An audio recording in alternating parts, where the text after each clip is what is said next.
চলজিন আর ইনা একে অপরের সাথে কথা বলার পর কি হয়েছে সেটা গত পর্বে দেখানো হয়নি।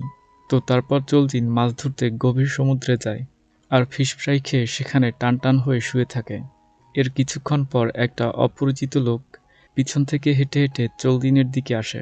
সেটা টের পেয়ে চলজিন নিজেকে রক্ষা করতে হাতে ছুরি নেয় আর দেখার চেষ্টা করে তার পিছনে কে আছে। কিন্তু অনেকক্ষণ রোদের দিকে তাকানোর জন্য চলজিন চোখে ঝাপসা দেখছে। এই সুযোগটা নিয়ে কিলার তাকে পিছন থেকে আক্রমণ করে আর সাথে সাথে চলজিনের মৃত্যু হয়। দৃশ্য কাট হলে আমরা ইনাকে দেখতে পাই। লাস্ট টাইম ইনাকে যেহেতু চলজিনের লাশের সাথে দেখা গিয়েছে, তাই তার বিরুদ্ধে খুন কেস লেগে গিয়েছে। তাই তাকে জেজু পুলিশ স্টেশনে বন্দি করে রাখা হয়েছে। জেজু পুলিশ স্টেশনের অফিসাররা যখন তাকে ইন্টারগেশন করে তখন ইনা একটা উত্তরও দেয় না, আপন মনে বসে থাকে। এরপর হান আর চুই জেজু পুলিশ স্টেশনে আসে। হান ইনার সাথে দেখা করে। এই কারণেই আমি তোমাকে বিশ্বাস করতে পারছি না। কিন্তু ইনা কোনো কথা বলে না। সে চুলে আলতো করে হাত বুলাচ্ছে। ইনা, সেখানে কি হয়েছে? কিছু একটা বলো। তুমি যদি আমাকে বিশ্বাস করো তাহলে আমি কিলার না, আর যদি আমাকে বিশ্বাস না করো তাহলে আমি কিলার। পাগলামি বন্ধ করো, আর ঠিক কি হয়েছে সেটা আমাকে খুলে বলো। কিন্তু ইনা কোনো উত্তর দেয় না, বরং চলে যায়। এরপর হান ইনাকে জেল থেকে বের করার জন্য এই কেসের সম্পর্কে তথ্য জানতে থাকে। ওই বোটে ইনার ফিঙ্গারপ্রিন্ট পাওয়া গিয়েছে। ভিকটিমের খুন কখন হয়েছে? গতদিন বিকেল 5টা থেকে 8টার মধ্যে হয়েছে। বিকেল 5টার সময় ইনাকে ভিকটিমের সাথে দেখা গিয়েছে। সন্ধ্যারাতে একটা লোক তাকে লাশ টেনে তুলতে দেখেছে। তাছাড়াও আমাদের কাছে আরও অনেক তথ্য আছে, যার জন্যই আমরা বিশ্বাস করি ইনা হচ্ছে প্রাইম সাসপেক্ট। তার বিরুদ্ধে এত এভিডেন্স দেখে হান চিন্তায় পড়ে যায় যে কিভাবে এখন সে ইনাকে মুক্ত করবে। এদিকে পুলিশ চিফ ইনাকে বাঁচানোর জন্য জেজু পুলিশ স্টেশনের চিফের সাথে দেখা করে। আপনাদের নিশ্চয়ই কোনো ভুল হচ্ছে। ইনা তো নিজেই একজন ডিটেকটিভ, তাই সে কেন খুন করতে যাবে? পুলিশ চিফ বলে, সেটা তো আমরা খুঁজে বের করব। তখন ক্যাপ্টেন বলে, ইনা একটা কেসের ব্যাপারে ইনভেস্টিগেশন করতে সিউল থেকে এখানে এসেছে। কিন্তু এই ব্যাপারটা আমি আপনাকে বলতে পারছি না।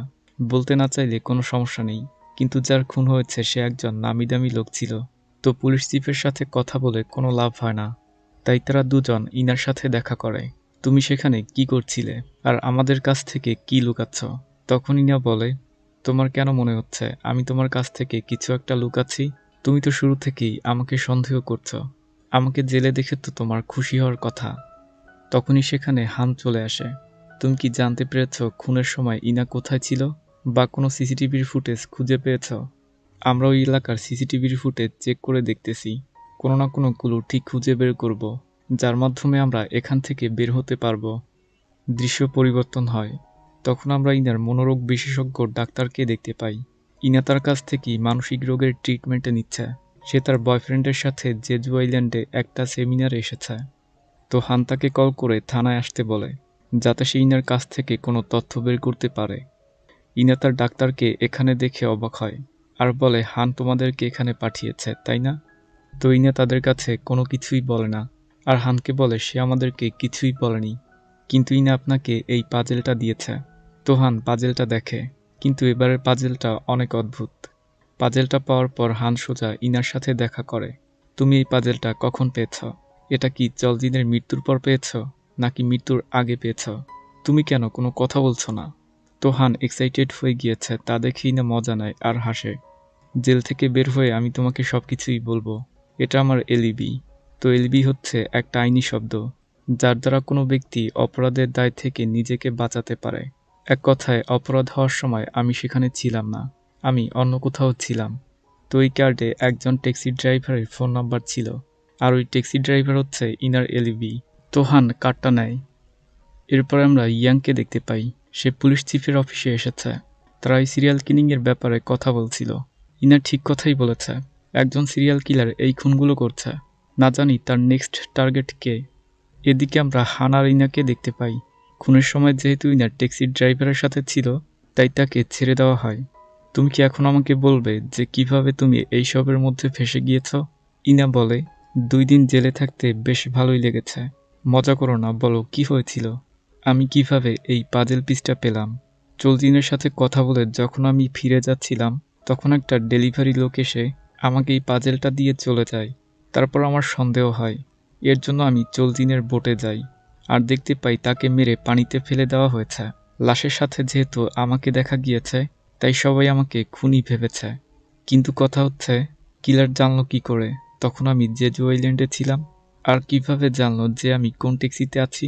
আমি আসলে ইচ্ছা করে এই খুনে নিজেকে ফাঁসিয়েছি। দেখতে চাইছিলাম যে কিলার আমাকে জেল থেকে মুক্ত করতে আসে কিনা। তুমি ছাড়া ক্যাপ্টেন, পুলিশ চিফ আর আমার ডাক্তার আর তার বয়ফ্রেন্ড এসেছিল। হতে পারে এই 4 জনের মধ্যে একজন সিরিয়াল কিলার? পরের দিন ইনা তার মনোরোগ ডাক্তার অর্থাৎ শিউজিনের সাথে দেখা করে আর জানতে চায় তুমি কেন জেজু আইল্যান্ডে গিয়েছিলে। আমি একটা সেমিনারে অ্যাটেন্ড করতে সেখানে গিয়েছিলাম। তুমি কি আমাকে সন্দেহ করছো?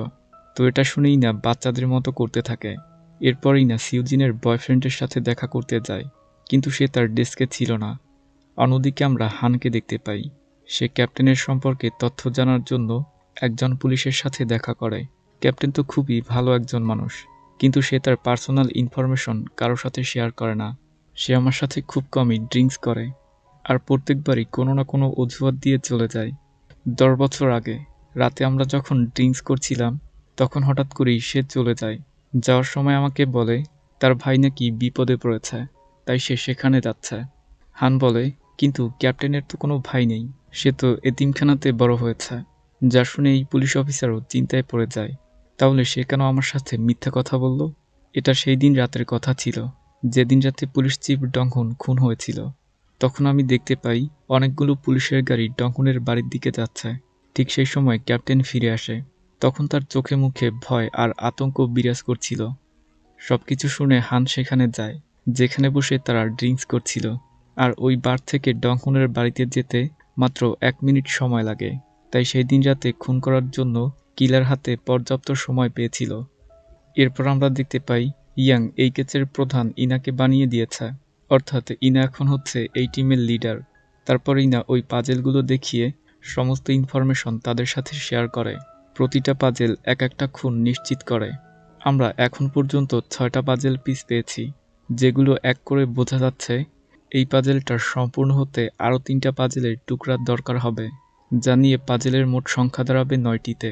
তার মানে কিলার আরও 3 জন ব্যক্তিকে খুন করবে। তো মিটিং শেষ হলে ইনার সহপাঠীদের জন্য কফি নিয়ে আসে।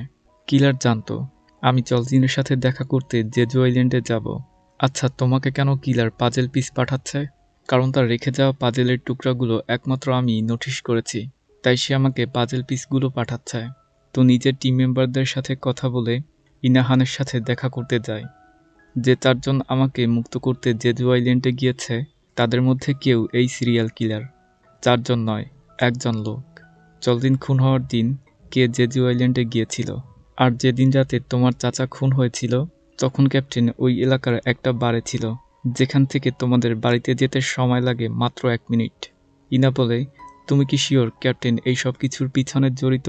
তুমি ভালো করেই জানো ক্যাপ্টেন হিউন খুন কেসের ডিটেকটিভ ছিল। তো এইসব কারণে হানের সন্দেহ এখন ক্যাপ্টেনের উপর পড়ে। ইনা বলে, চলজিন আমাকে বলেছে যখন আমি তাকে এই সব খুনের কথা বলেছি, তখন সে বলে আমি মনে করি এই সব খুনগুলো ওয়ান সিটি বিল্ডিংয়ের সাথে সম্পর্কযুক্ত। আমি ওই বিল্ডিংয়ে কনস্ট্রাকশনের কাজ করেছি, তাই আমার মনে হচ্ছে কিলার আমাকেও খুন করে ফেলবে। তো এর ঠিক পরেই তাকে খুন করা হয়েছে। ইনার সাথে কথা বলার পর হান ইয়াংয়ের সাথে দেখা করে আর বলে, সমস্ত প্রমাণের ভিত্তিতে আমি ক্যাপ্টেনকে সন্দেহ করছি। তার সম্পর্কে আমি আলাদাভাবে ইনভেস্টিগেট করতে চাই। তো এরপরে যখন সবাই এই কেস নিয়ে ডিসকাস করছিল, তখন ক্যাপ্টেন লক্ষ্য করে সেখানে সবাই থাকলেও হান নেই। তো হান কোথায় গিয়েছে এটা জানতে চাইলে ইয়াং বলে আমি তাকে গুরুত্বপূর্ণ একটা কাজে পাঠিয়েছি। এতে ক্যাপ্টেন বুঝে যায় হান তার বিরুদ্ধে এভিডেন্স খুঁজতে বেরিয়েছে। হান ফিরে আসলে ক্যাপ্টেন বলে, ইদানিং একা একা কাজ করছো, কোনো পার্টনার সাথে নেই? কিছু তদন্ত করছি, এই আর কি। তুমি আমার বিরুদ্ধে কেন তদন্ত করছো? তুমি কি আমাকে কিলার মনে করো? যা শুনে হান চুপ করে থাকে। দেখা যাক কি হয়, এটা বলে ক্যাপ্টেন চলে যায়। রাতে ক্যাপ্টেন ইনার সাথে দেখা করে। ক্যাপ্টেনকে দেখে ইনা ভাবছে সে আমার সাথে কেন দেখা করতে এসেছে। ক্যাপ্টেন, আপনি তো এখন সন্দেহের তালিকায় আছেন। ইনা ক্যাপ্টেনকে একটু খোঁচা মারে। 10 বছর আগে যখন হিউন খুন হয়েছিল, তখন ইনা নামের একটা মেয়ে ছাদের উপরে ছিল। তুমি তখন কাউকে না কাউকে দেখেছ। তুমি কি সেই লোকটার চেহারা দেখেছিলে? অনেক দিন আগের কথা, আমার মনে নেই, তুমি আমাকে মিথ্যা কথা বলছ। তুমি ওই লোকটার সম্পর্কে সবকিছু জানো। যদি তোমার মুড চেঞ্জ হয় তাহলে আমাকে বলতে পারো। আমি কি বলবো? তো বুঝলাম এ দুজনের কথার মধ্যে রহস্যের গন্ধ আছে। ইনাকেও বেশ চিন্তিত দেখাচ্ছে। কাহিনী কোন দিকে মোড় নিবে এটা বোঝা যাচ্ছে না। যাই হোক, সামনে আগাই। পরের দিন হান এটা বের করার চেষ্টা করে জলদিনের খুনের দিন ক্যাপ্টেন কি জেজু আইল্যান্ডে গিয়েছিল। চেক করে দেখে ক্যাপ্টেন সেই দিন জেজু আইল্যান্ডে গিয়েছিল। এরপর হান চইয়ের কাছে একটা সাহায্য চায়। কি সাহায্য? হান, ইনা আর মহিলা টিমের ক্যাপ্টেন এই তিনজনে মিলে চইকে হিপনোটাইজ করে। এটা বের করতে ইউনসুর খুনের পর কে রুমালটা সরিয়েছে। তো অনেক কষ্ট করে চই দেখতে পায় ক্যাপ্টেনই রুমালটা সরিয়েছে। আচ্ছা, বাস্তবে কি এমনটা সম্ভব? যা শুনে হান তো হাঁপ ছেড়ে বাঁচে। ঠিক এর পরেই হান আর ক্যাপ্টেন মুখোমুখি হয়।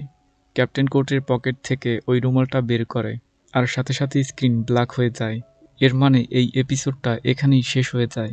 আমার মতে আগামী এপিসোড এর থেকে আরও জমবে। তো নেক্সট এপিসোড দেখতে চাইলে কমেন্টে জানাতে পারেন। আপনার যদি এই এপিসোডের গল্পটা ভালো লেগে থাকে তাহলে গল্পটার জন্য একটা লাইক দিয়েন।